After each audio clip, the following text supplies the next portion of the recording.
ये कहानी है एक ऐसी बस की जिसका नंबर है 375। एक आम बस की तरह दिखने वाली ये बस अपने अंदर छुपाए हुए है सैकड़ों अनसुलझे राज। लोग कहते हैं जो भी इसमें बैठता है वो फिर कभी वापस नहीं लौटता।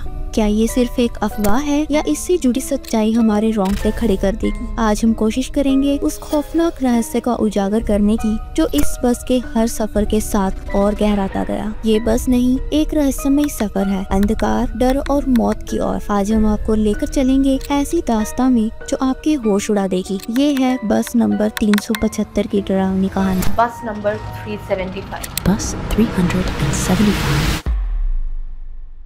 इस कहानी की शुरुआत होती है 14 नवंबर 1995 की एक ठंडी सर्द रात से, जब बीजिंग का युआनमिंग युआन बस टर्मिनस अपनी आखिरी bus route number 375 fragrant hills के लिए रवाना करता है। रात के सन्नाटे में इस बस का सफर एक अद्भुत और रहस्यमय यात्रा बनने वाला था। रूट नंबर 375 का सफर तकरीबन 16 किलोमीटर लंबा था, जो युआनमिंग युआन बस टर्मिनस से शुरू होकर फ्रैग्रेंट हिल्स यानी शियांग शैन तक जाना था। उस रात बस में सिर्फ 2 लोग थे, ड्राइवर और एक लेडी कंडक्टर। कुछ स्टॉप्स के बाद समर पैलेस के पास एक बस स्टॉप पर बस कुछ ही लोग सवार होते हैं। एक बूढ़ी महिला, एक 20-22 साल का जवान लड़का और एक यंग कपल बस में चढ़ते हैं। जो यंग कपल था वो दोनों एकदम ड्राइवर की पीछे वाली सीट पर जाकर बैठ जाते हैं और जो लड़का था वो बस के गेट के पास वाली दूसरी साइड की सीट पर बैठ जाता है और बूढ़ी महिला लड़के के पीछे वाली सीट पर बैठ जाती है। जैसे जैसे बस शहर के बाहरी इलाकों में पहुंची, सन्नाटा गहरा होता गया। आधी रात का समय था और ठंडी हवा में बस के इंजन की आवाज ही बस की मौजूदगी का एहसास दिला रही थी। चारों ओर खामोशी और अंधेरा था। कुछ देर बाद बस ड्राइवर की नजर सड़क किनारे खड़े 2 लोगों पर पड़ी जो बस को रोकने के लिए हाथ हिला रहे थे। मगर ये दोनों लोग बस स्टैंड पर नहीं खड़े थे, बल्कि बस स्टैंड के काफी पहले ही सड़क किनारे खड़े थे। पहले तो ड्राइवर ने उन्हें नजरअंदाज करने का फैसला किया क्योंकि वो बस स्टॉप पर नहीं खड़े थे, मगर जो लेडी कंडक्टर थी उसने ड्राइवर को याद दिलाया कि ये आखिरी बस है और अगर उन्हें छोड़ा गया तो वो पूरी रात वहीं खड़े रहेंगे। आखिरकार ड्राइवर ने बस को रोक दिया। जैसे ही दोनों मुसाफिर बस में चढ़े, एक अजीब बात सामने आई। वो सिर्फ 2 नहीं बल्कि 3 लोग थे। बीच में एक तीसरा आदमी था जिसे दोनों ने सहारा दे रखा था। इस तीसरे आदमी का सिर नीचे झुका हुआ था, बाल बिखरे हुए थे और चेहरा देखने में असंभव सा लग रहा था। और जो लोग उसे सहारा दे रहे थे उनके चेहरे एकदम सफेद थे, जैसे किसी इंसान ने फेस पर पेंट किया हो। लेकिन सबसे अजीब बात ये थी कि तीनों ने ऐसे कपड़े पहने थे जो आजकल के नहीं थे। ये चीन के किंग राजवंश के समय के पारंपरिक कपड़े थे। तीनों बिना कोई बात किए पीछे की सीट पर जाकर बैठ गए,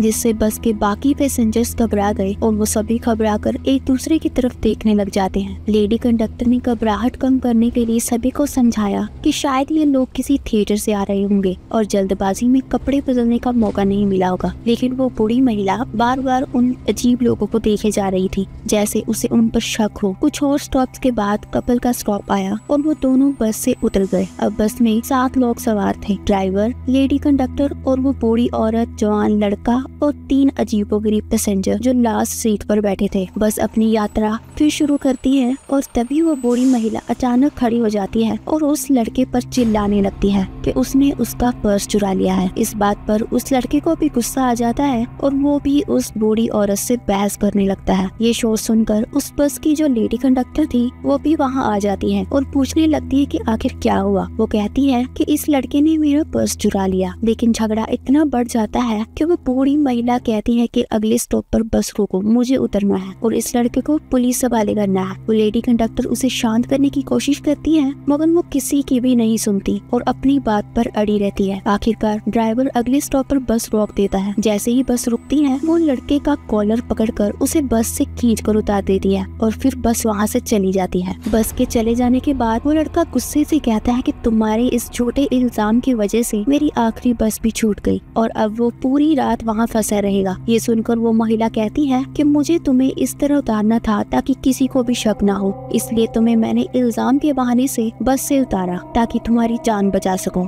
ये सुनकर लड़का चौंक जाता है और पूछता है कि तुमने मेरी जान कैसे बचाई। वो बूढ़ी महिला कहती है, तुमने उन 3 लोगों को देखा था ना जो बीच रास्ते में चढ़े थे। जब से वो बस में चढ़े थे तभी से मुझे कुछ अजीब से लग रहे थे, इसलिए मैं बार बार उन्हें पीछे मुड़कर देख रही थी। इसी बीच जब हवा खिड़की से आई और उनके कपड़े हवा में उड़े तो मैंने देखा कि उनके पैर नहीं थे और मुझे पक्का यकीन है कि वो इंसान तो नहीं थे। ये सुनते ही लड़के के पसीने छूट गए। अब वो दोनों पास के पुलिस स्टेशन में जाकर इस घटना की जानकारी देते हैं, लेकिन पुलिस को ये अजीबोगरीब बात मजाक लगती है और इस बात को सीरियस नहीं लेते। लेकिन अगले दिन 15 नवंबर को एक रहस्यमय मोड़ आता है। पुलिस को सूचना मिलती है कि yuan Ming yuan bus terminal से फ्रैग्रेंट हिल तक जाने वाली रोड की बस नंबर 375 गायब है। वो अपने निर्धारित बस टर्मिनल पर अभी तक नहीं पहुंची। पुलिस को ये सूचना मिलने के बाद ही समझ आ गया कि वो बूढ़ी महिला और लड़का जो कह रहे थे वो सच था। तुरंत पुलिस उन दोनों को पुलिस स्टेशन बुलाती है और उनकी बताई बात को रिकॉर्ड करती है। देखते ही देखते पूरे चीन के बीजिंग में ये खबर आग की तरह फैल गई थी कि रूट नंबर 375 की बस गायब है। पुलिस की काफी मशक्कत और छानबीन करने के बाद भी बस नंबर 375 की कोई जानकारी नहीं मिल रही थी। यहाँ तक कि पुलिस ने सारे सीसीटीवी कैमरे खंगाले मगर कहीं भी उस बस का नामो निशान नहीं था। 17 नवंबर को पुलिस को सूचना मिलती है कि बस नदी में गिरी हुई है। पुलिस मौके पर जाती है और उस बस को नदी से बाहर निकाल दिया। पुलिस ये देखकर चौंक जाती है क्योंकि जो बस नदी में गिरी हुई थी वो बस नंबर 375 ही थी। ये बस फ्रैग्रेंट हिल के करीब 100 किलोमीटर दूर एक नदी में मिली और पुलिस को ये बस तो मिल गई